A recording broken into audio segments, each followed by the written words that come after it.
За прв пат во Македонија, од позиција на опозиција, некоја политичка партија освои мнозинство градоначалници.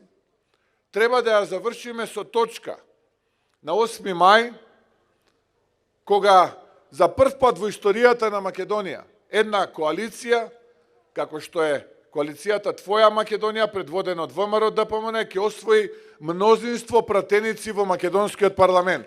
Тоа е она за кое што ние денеска се бориме. Само поради социјалдемократските влади, изминативе 30 години, македонскиот јазик, култура и идентитет се заштитени и во Обединетите нации, и во НАТО, и во Европската Унија.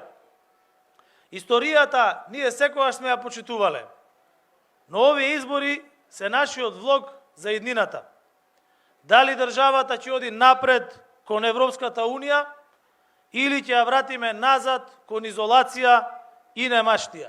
Треба да изградиме функционален здравствен систем во кој што нема да има потреба од јавувања, од интервенции, од врски или подмитување за да се добие здравствена услуга. Секој еден граѓанин ќе може да отиде кај својот лекар, својата медицинска сестра и да добие здравствена услуга веднаш.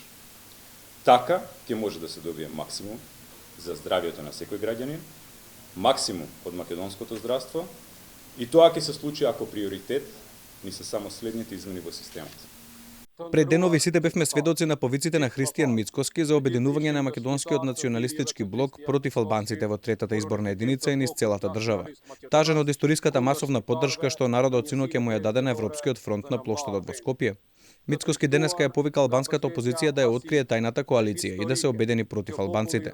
Албанската опозиција не одговори на нашиот повик за оградување од изјавите на блокот ВМРО, Левица и Знам, туку реши да молчи.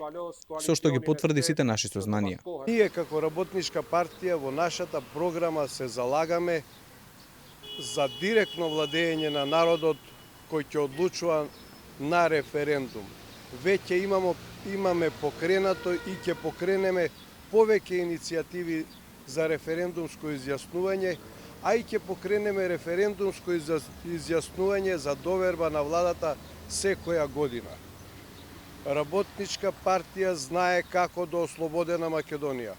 Кичево го мачи она што го мачи секој град надвор од Скопје, значи масовно иселување. Кичево само од последниот попис има изгубено над 17.000 жители, што се покажа дека сите оние процеси, додека слушаме како функционерите од ДУИ се фалат со некакви квоти, реалноста дека и обичниот македонец и обичниот албанец од Кичево се иселува, додека единствено кои имаат корист од сите тие квоти се фирмите на Ахмети и неговите роднини. Криминели кthеhet te vendi i krimit. Autorët e Shkupit 2014 u kthin atje tek luonat e Nikola Gruevskit, ndërsa ne pa protokoll, pa sigurime, në mesin e popullit, me popullin, erdhëm këtu në gostivarin e flamurit kombëtar dhe nesër do shkojmë në sheshin Skënderbej.